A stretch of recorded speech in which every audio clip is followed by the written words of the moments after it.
자, 오늘날의 기독교가 되게 한 위대한 성경의 말씀이 있습니다. 오늘 본문의 말씀입니다. 우리는 기독교를 이제 개신교 또 프로테스탄트라고 얘기를 하는데, 이거는 마틴 루터가 1517년에 종교개혁을 시작한 것으로부터 오늘날의 기독교가 된 것입니다. 그런데 마틴 루터가 종교개혁을 단행하게 된 계기의 그 말씀이 오늘 본문의 말씀입니다. 그러므로 오늘 본문의 말씀은 기독교가 오늘의 모습으로 만들어지기까지 아주 중요한 역할을 한 말씀, 이 말씀입니다. 아주 의미가 있는 말씀이에요. 물론 우리가 믿는 신앙이 이미 예수님 이후로 시작된 것이죠. 또 예수님조차도 이 땅에 오신 것은 어떤 종교를 하나 더해 주시기 위해서 오신 것은 아닙니다. 뭐 이전에 수많은 종교들이 많이 있었죠. 불교는 오히려 그 이전에 있었고요. 그다음에 그 이외에 여러 종교들이 많이 있었습니다만은 예수님이 오신 것은 기독교라는 것을 만들기 위해서 오신 것은 아닙니다. 구원이라고 하는 인간이 영원히 풀 수 없는 그 과제를 해결해 주시기 위해서 오신 것입니다. 근데 우리는 가끔 생각하기를 예수님이 무슨 기독교의 창시자처럼 생각하는데 그것은 아니라는 것이죠. 제가 최근 유튜브 영상을 보다가 소통 강사이고 교수인 김창호 그 소통 강사 그분의 영상을 저 보게 됐는데요. 그분은 강연을 하는 강사이지만 아주 철저한 신앙을 가진 그런 신앙인이고요. 또 목사 이상으로 복음을 잘 이해하고 있더라고요. 그래서 오히려 목사인 내가 그 간증을 좀 들으면서 아주 막 제가 은혜가 될 정도였어요. 그래서 한번 제가 그 영상을 아주 일부분을 제가 한번 편집을 했는데 한번 좀 같이 보실까요? 잘 나올지 모르겠는데, 인간 최고의 행복은 사랑받는 게 아니라 사람에게서 가장 귀중한 건 자기 생명인데 자기 생명을 십자가에 달리게 할 만큼 사랑하는 대상이 있었다고 얘기하는 거다. 그러므로 예수는 고독했지만 행복한 사랑이라고 말하는 거다. 자, 하나님이 자기의 아들을 십자가에 달리게 할 만큼 바꾸고 싶은 대상이 있었다. 그걸 성경은 우리 여학생과 저라고 얘기하고 있다. 이것이 기독교의 사상이다. 최고의 기독교 개론이네요. 그렇죠. 그게 인간의 최고의 행복이고 하나님은 그러니까 모든 물건의 값은 예를 들어 이 양을 저희가 가치를 매기는 건 이 양을 얼마에 주고 사냐거든요. 이 소품 양.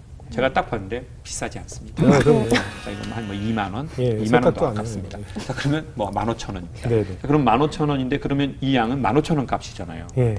근데 하나님은 자기의 아들을, 그리고 기독교 개론에 의하면 예수는 곧 하나님이시라고 했는데 그 자신을 또는 자신보다 더 아까운 자기의 자식을 십자가에 달리게 할 만큼 저와 여러분에게 가치를 매기신 거다. 그러니 여러분의 부모에게 여러분이 사랑받지 못했고 수많은 상처가 있더라도 하나님이 당신과 저의 가치를 매기는 방식은 당신과 당신 이상이라고 생각하는 거라고 보면 정확하다. 이게 성경이 우리에게 말하고 싶은 메시지다. 한집들도 다 그렇죠, 보통. 그러다가 이제 제가 제주도에서 전화가 와서 이제 김창옥입니다 했더니 치과래요. 그래서 강연 의뢰하십니까? 그랬더니 그게 아니고 아버지가 누구누구 씨 맞으세요? 그러더라고요. 저희 아버지인데 왜 그러세요? 그랬더니 아버지가 임플란트 하러 오셨는데 치료비를 저한테 낼 수 있냐고 물어보라고 했다는 거예요. 미리 가시기 전에 전화하신 게 아니고 치과에 가셔서? 현장 가셔서. 그러니까 누구셔서 전화 좀 이렇게. 저 우리 막둥이 번호인데 돈 낼 수 있냐고 물어보랬다는 거예요. 저희 자식이 6명인데 좀 약간 좀 생뚱맞지. 이게 뭐지 이게? 이게 몰카도 아니고. 제가 얼마 나왔습니까? 그랬더니 아버지가 수입 임플란트를 하시고 싶어 하신대. 좋은 걸로 하시고. 신경 치료는 금으로 하시고 싶어 하신대.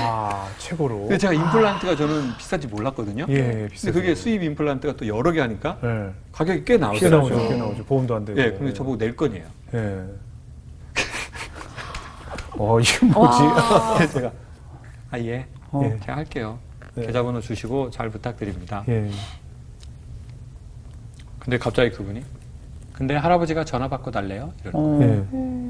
저희 아버지 귀가 안 들리시는데요. 그러니까요. 그래서 제가 예?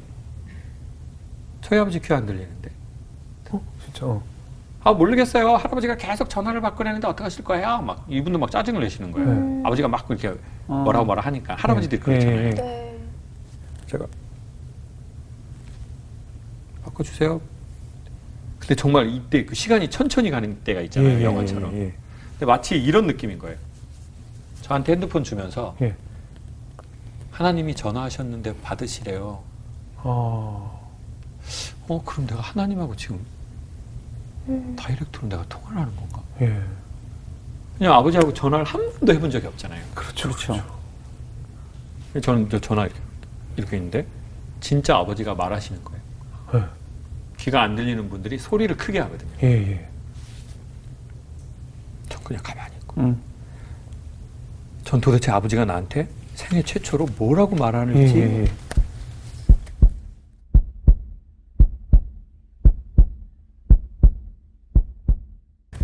막둥이냐! 아버지다! 미안하다. 근데 마치 하나님이 창욱이니? 나 하나님 아버지야.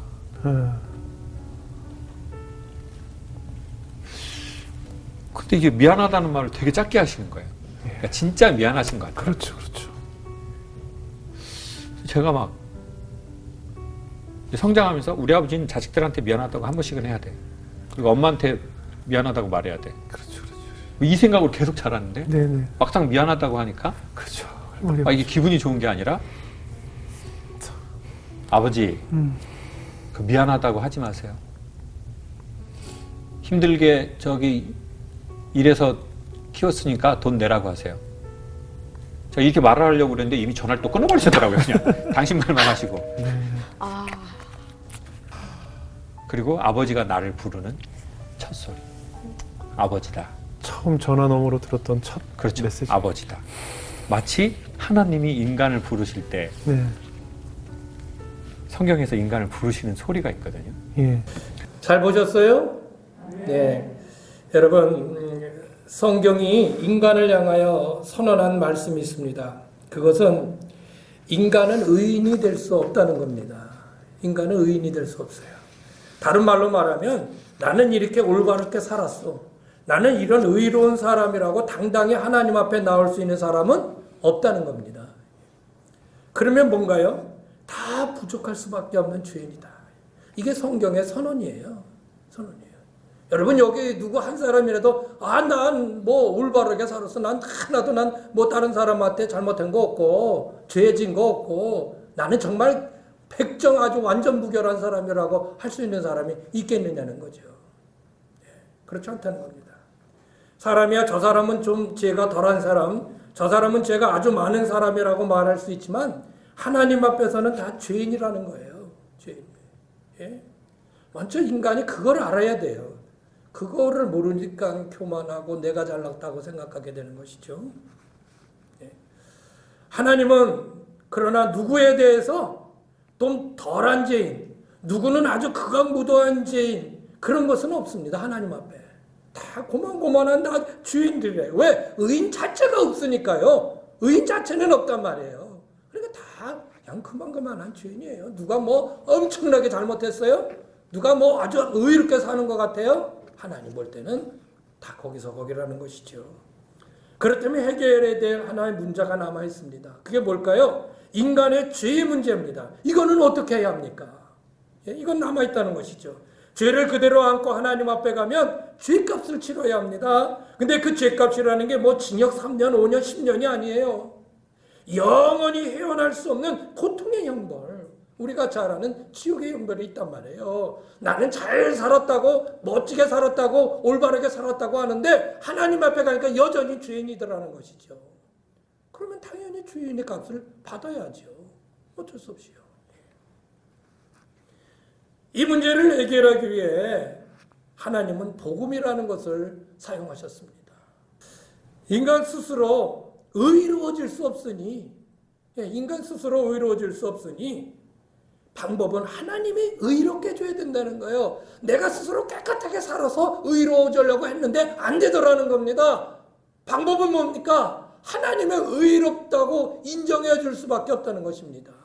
예? 하나님의 의롭다고 그렇게 인정해 줘야만 인간이 의로워질 수 있게 되는 것이죠. 예. 그래서 하나님은 인간의 모든 근본적인 죄를 담당하실 그의 아들 예수 그리스도를 보내신 것입니다. 그리고 그를 받아들일 때 하나님은 죄 없는 의인으로 인정해 주신다고 성경은 말씀하고 있는 것입니다. 이것이 복음의 핵심입니다. 오늘 말씀을 한번 읽어보십시오. 자, 시작. 복음에는 하나님의 의가 나타나서 믿음으로, 예? 즉 복음인 예수 그리스도에게 하나님이 인간을 의롭게 하는 것이 나타났다는 것입니다. 그것을 믿으면 우리가 의인으로 인정받게 된다는 것이죠. 다시 말하지만 행위로서는 절대로 깨끗하고 올바르고 하나도 무결점의 그런 의인이 될 수 없지만 하나님이 우리를 의롭다고 인정해 주시는 거예요. 그 기준은 뭐예요? 우리의 모든 죄를 담당하신 예수 그리스도를 우리를 믿으면, 그걸 받아들이면, 내가 보냈다고 하는 그 아들을 너희들이 받아들이면, 믿으면 비록 너는 죄가 남아있지만 내가 의인으로 인정해 주겠다는 거예요. 자, 그런데 오늘 본문의 말씀 한번 더 읽어보실까요? 다시 한번요. 한번 읽어보시죠. 시작. 복음에는 하나님의 의가 나타나서 믿음으로. 자, 첫 번째 1번의 믿음은요, 복음을 믿는 거예요. 복음은 누구예요? 예수 그리스도예요. 그리고 그 예수 그리스도 안에는 하나님의 우리를 의롭게 만드는 것이 나타나 있단 말이에요. 그거를 믿으란 말입니다. 믿으란 말이에요. 자, 그래서 그거를 믿음으로는 알겠는데 2번 믿음에 이르게 하나니? 이건 또 뭐죠? 이건 또 뭐죠? 복음을 믿는 건 알겠단 말이에요. 근데 믿음에 이르게 하는다는 건 뭐야? 아하, 예수 그리스도를, 그 복음을 내가 믿으면 이제 앞으로 내게는 믿음이 생긴다는 거예요. 하나님이 주신 믿음이 생긴다는 거예요. 그 믿음에 이르게 된다는 말씀인 것입니다. 그래서 마지막 끝부분에 이렇게 말씀하고 있죠. 시작. 오직 의인이 뭐예요? 의롭다고 인정받은 우리는, 예수 믿고 의롭다고 된 의인이 된 우리는 이제 뭐로 살아요? 믿음으로 말미암아 살리라. 할렐루야. 여러분은 이제 믿음으로 살아야 되는 것입니다. 예수를 믿고 의인이 됐다고 하는 여러분은, 여러분이 살아갈 길은 믿음이라는 것입니다. 믿음이에요. 세상에 어떤 얄팍한 무슨 꾀나 무슨 지식이나 그런 것 이전에 근본적으로 하나님 우리에게 말씀하시는 것은 믿음으로 살라라 인 것입니다. 예. 오직입니다. 오직. 영어로는 just라고 되어 있는데 이것은 정확히 오직 그냥 더 말할 필요 없이 그거로 살아야 된다는 것입니다. 여러분 믿습니까? 여러분이 살아야 될 삶의 방식이 믿음이라는 것을 믿습니까? 그래야 능력 있는 그리스도인이 되는 겁니다. 왜 예수를 믿는다면서도 그렇게 힘없이 살아갑니까? 믿음으로 살지 않기 때문에 그렇습니다. 믿음 대단한 거 아닙니다. 근데 중요한 것은 믿음으로 산다는 것이 무엇이냐는 거죠. 그래서 저는 오늘 우리가 믿음으로 살아야 될 3가지 실천 목표를 여러분에게 말씀드리고 싶은 것입니다. 첫 번째는 뭘까요? 뭐를 하라고요? 믿음의 말을 하라는 겁니다. 믿음으로 사는 우리 모습의 첫 번째는 말에서부터 시작됩니다. 우리의 말 한마디가 강력한 능력을 가져올 수도 있고요. 반대로 가지고 있던 모든 믿음을 폭삭 튀어버릴 수도 있습니다. 여러분이 말을 어떻게 하느냐에 따라서 이렇게도 될 수 있고 저렇게도 될 수 있다는 것이죠. 우리의 말이 어떻게 나오냐는요, 살아계신 하나님, 나의 아버지 되신 하나님을 전적으로 믿고 신뢰하느냐에 좌우되는 것입니다. 하나님이 살아계심을 신뢰하는 그 바탕이 여러분의 믿음의 말로 나타납니다. 그래서 믿음의 말은 하나님을 얼마나 내가 신뢰하느냐에 달렸다는 것이죠. 어느 날 하나님께서는 아브라함에게 천사를 보내셨습니다. 그리고 하나님의 말씀을 그에게 전달시키려고 하셨던 것이죠. 천사가 그에게 얘기합니다. 이제 네게 아들이 있을 것이다. 그때까지도 아들이 없었어요. 그때 나이 99세. 근데 그때 아들이 있겠다는 거예요. 부인은 89세. 이제 그분이, 그 천사가 무슨 얘기를 하나? 그 사라가, 부인이 문 바깥에서 가만히 듣고 있는 거예요. 근데 애를 낳겠다는 거예요. 애는 누가 낳아? 자기가 낳는 거지. 89세. 예? 예, 여기 95세 되신 우리 성도님들 여러분 계시잖아요. 애 낳겠다 그러면 아이고 목사님, 아이고 망치게요. 내가 어떻게 애를 낳아요? 그럴 텐데. 네? 그러니까는 역시 사라가 밖에서 킥킥대고 웃었어요. 아이고 내가 나이가 몇인데 아이고. 네, 그거를 하나님이 들으신 거예요. 자, 그 말씀만 먼저 하나하나 보세요. 자, 창세기 18장 11절에 14절 11절 있습니다. 시작. 아브라함과 사라는 나이가 많아 늙었고 사라에게는 여성의 생리가 끊어졌어요. 이제 그런 소망이 없는 거예요. 애를 낳을 수가 없어요. 그런데 애를 낳는다는 거예요. 하나님이. 이게 뭘까? 12절 시작. 사라가 속으로 웃고 이르되 내가 노쇠하였고 내 주인도 늙었으니 내게 무슨 즐거움이 있으리요. 무슨 즐거움이 있겠네. 13절 시작. 여호와께서 아브라함에게 이르시되 사라가 왜 웃으며 이르기를 내가 늙었거늘 어떻게 아들을 낳으리라 하느뇨. 아는 거예요. 이 천사가요. 하나님이 아는 거예요. 밖에서 문 밖에서 크게 킥대고 숭숭한 거를 아는 거예요. 아는 거예요. 그러면서 하나님이 이런 말씀을 하십니다. 14절 시작. 여호와께 능하지 못한 일이 있겠느냐. 여호와께 하나님이 능하지 못한 일이 있겠느냐. 기한이 이를 때 내가 내게로 돌아오리니 사라에게 아들이 있으리라. 예? 사라는 하나님의 능력을 믿지 못했습니다. 그래서 킥킥대며 엉뚱한 말을 한다고, 저런 말을 한다고 그렇게 킥킥대고 웃었던 것입니다. 하나님의 능력, 살아계신 하나님을 신뢰하지 못하면 엉뚱한 말 합니다. 엉뚱한 말이에요. 가나안을 앞에 두고 모세는 가나안을 정탐하기 위해 정탐꾼 12명을 보냈습니다. 그들이 40일 동안 정탐을 하고 가나안 땅이 어떤가 하고 돌아와서 모세에게 보고를 합니다. 그런데 12명 중 10명이 아이고 거기는 못 들어갑니다. 거기는 사람들이 얼마나 기골이장대한지 거인들인데 얼마나 힘이 센지 모릅니다. 우리는 그 앞에 메뚜기 같습니다. 10명이 그런 보고를 해요. 그런데 두 사람은 아닙니다. 물론 그 사람이 정말 거인들입니다. 힘도 셉니다. 그러나 하나님이 여기까지 우리를 인도하셨고 우리 거기 들어가리라고 하나님이 말씀해 주시지 않았습니까? 우리 들어갈 수 있습니다. 10명은 못 들어간다. 2명은 들어간다. 백성들이 들어간다는 말을 믿지를 못하고 10명이 말하 못 들어간다는 말을 믿고 우왕좌왕하면서 우리가 왜 이렇게 고생을 하면서 여기까지 왔냐고 말이죠. 우리 오늘날로 말하면 개고생. 왜 이런 그냥 광야에 개고생을 하면서 왜 이렇게 2년여 동안 이렇게 고생을 하면 여기까지 왔느냐 말이에요. 막 그래 놓고 막 백성들이 술렁대기 시작합니다. 하나님은 말씀하십니다. 나를 믿지 못하는 애굽에서 탈출해서 나온 20세 이상 그 본 세대들은 한 명도 가나안에 못 들어간다. 그러나 나를 신뢰한 여호수아와 갈렙은 가나안에 들어간다. 모세도 못 들어갔잖아요. 여러분, 믿음의 언어에 속한 말과 불신의 언어에 속한 말이 분명히 있습니다. 안 될 것 같다, 못해, 믿는다고 다 돼. 어떤 사람 심지어 그런 얘기까지 해요. 이런 말들은 다 불신의 언어들입니다. 부정적인 언어들입니다. 불편적인 거요. 하나님을 신뢰하지 못하는 말들입니다. 할 수 있어. 하나님이 함께 하시니 할 수 있어. 할렐루야. 뭐가 두려워? 여러분, 이런 믿음의 말을 좀 하십시오. 그러나 여러분, 그런 사람에게 제가 묻습니다. 당신의 삶 속에서 믿음인 것과 믿음 아닌 것을 어떻게 그렇게 명확하게 무자르듯이 구별할 수 있어? 어떤 건 믿음이고 어떤 건 믿음이 아니야? 그렇게 아주 해박해? 그렇게 정말 지혜가 높아? 예? 제가 그렇게 묻고 싶은 거예요. 믿음의 영역과 이성의 영역을 어떻게 그렇게 정확히 구별해낼 수 있는 거예요? 하는 것이죠. 예수 믿는 우리들은 모든 삶이 믿음의 삶이라고 고백을 하면서 왜 그런 것들이 실제로 우리 삶 속에 안 보이냐는 것이죠.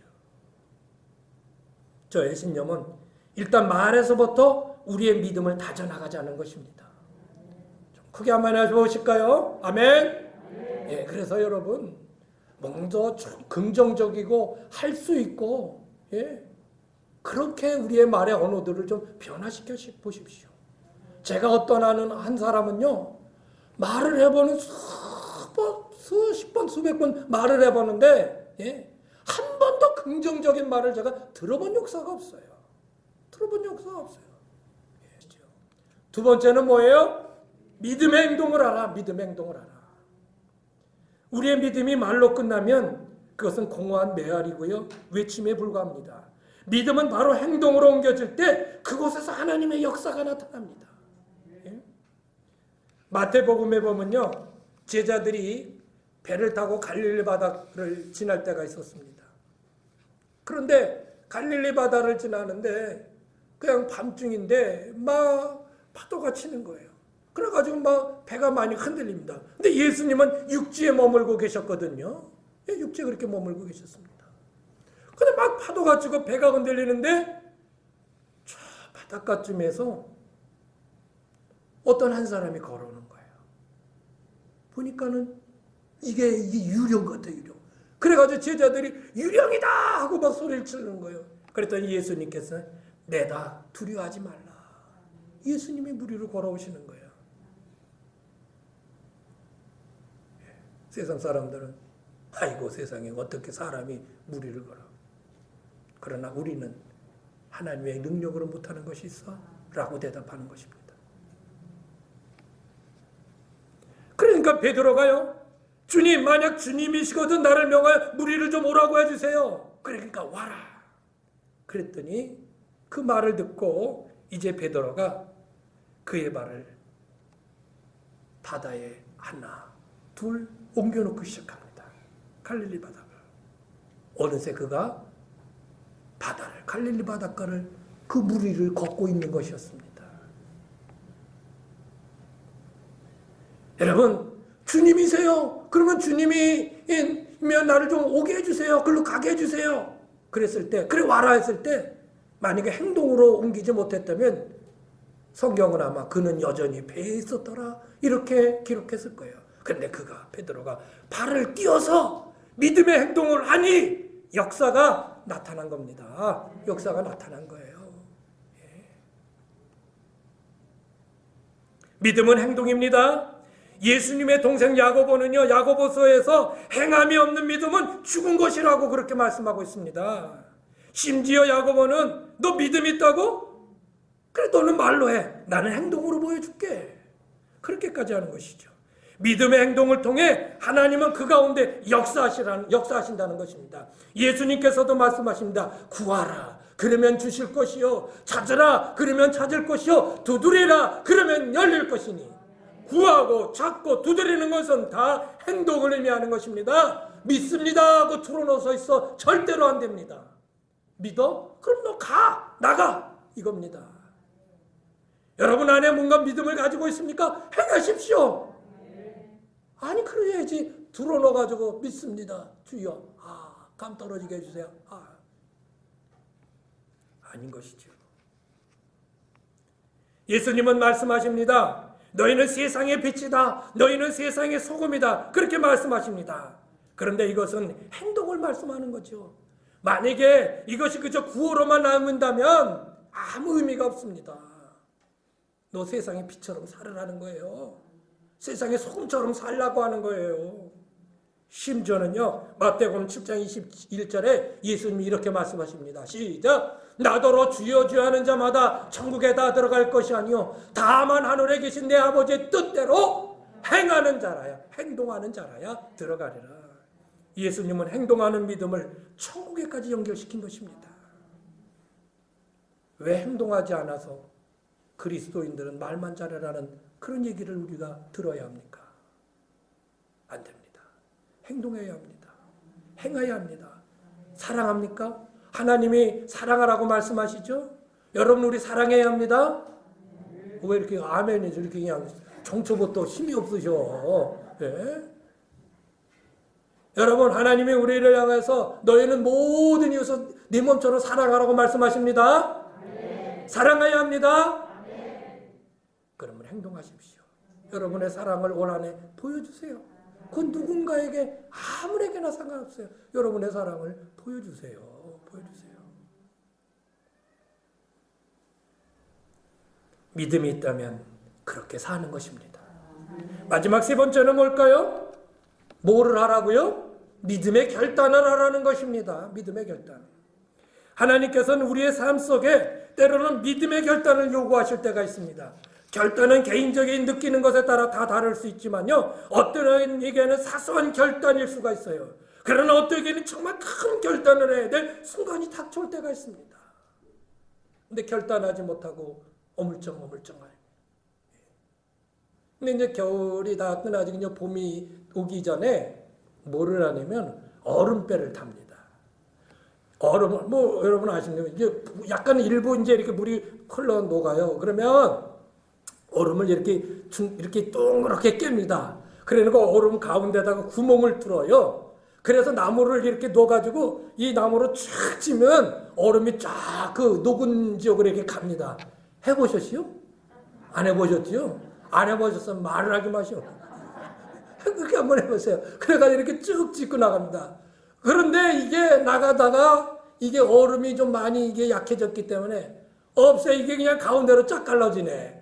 그러면 한 다리는 오른쪽, 한 다리는 왼쪽, 이게 쫙 갈라지니까 일로 갈까 절로 갈까 이걸 결정을 해야 되는데 결정하지 못하고 양쪽으로 쭉 벌리다가 빠지는 경우도 있고 그래요.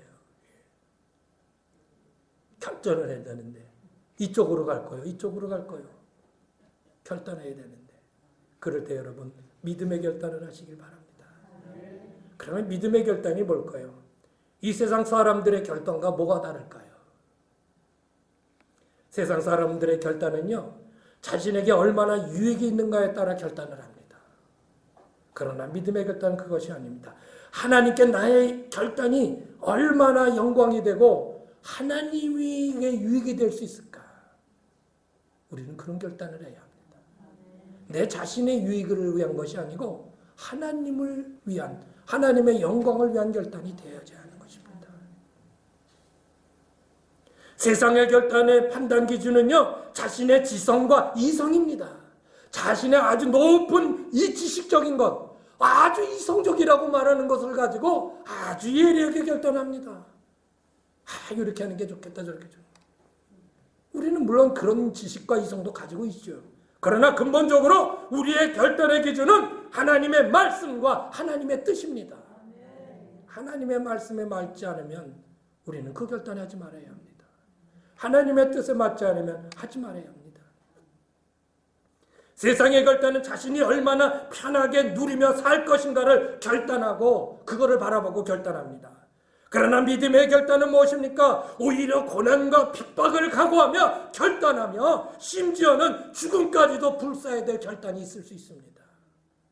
그래도 그것이 하나님이 원하시는 결단이라면 그 길을 결단하는 것이죠. 물론 여러분에게 이런 결단이 있지 않을 것입니다. 모세는 자신이 이집트 왕의 왕자였습니다. 그런데요, 그는 그 모든 것을 버리고 모르기로 결단을 하였습니다.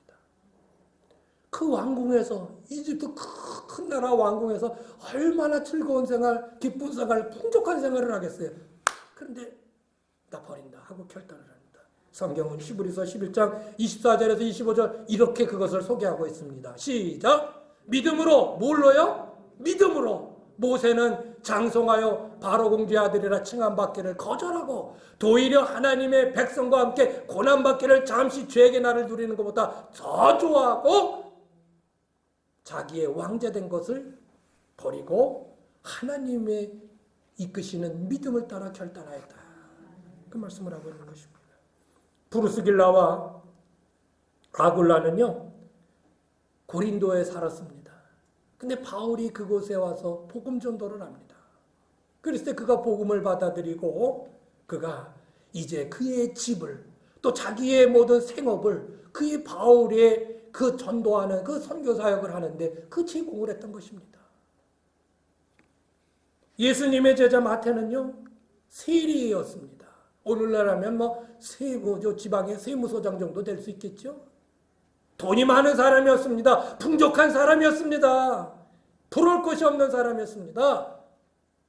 그런데 예수님을 만나고 마태에게 예수님이 말씀해, 나를 따르라. 내가 너를 제자로 삼겠다. 그랬더니 그 모든 것을 두고 예수님을 따랐다는 것입니다. 여러분, 믿음의 결단은 때로는 이 땅에서 어떤 영화를 누리지 못할 수도 있습니다. 그럴 수 있어요.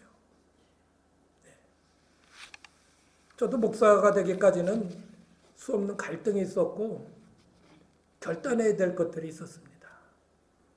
솔직히 어디서 하면 직장 생활을 하던 뭐를 하던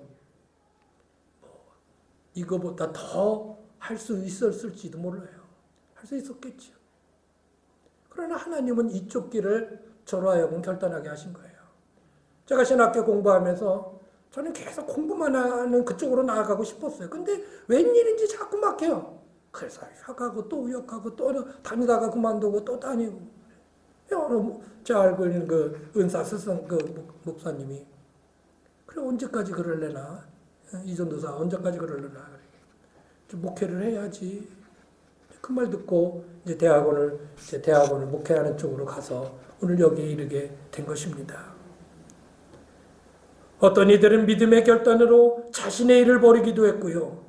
믿음의 결단으로 자기의 풍요로운 삶을 버리기도 했고요. 믿음의 결단으로 자신이 얼마든지 풍부하게 누릴 수 있음에도, 그런 재물이 있음에도 그 모든 것을 다 포기하는 결단을 하기도 했습니다. 하나님께서 믿음의 결단을 하게 하실 때 그 보상은 하늘에서 준비하신 것들입니다. 사실 이 땅에서 우리가 결단을 해서 하나님 우리에게 결단하시게 해서 이 땅에서 뭔가를 풍족하게 누리게 하는 그런 결단이 대부분 그런 결단은 아닙니다.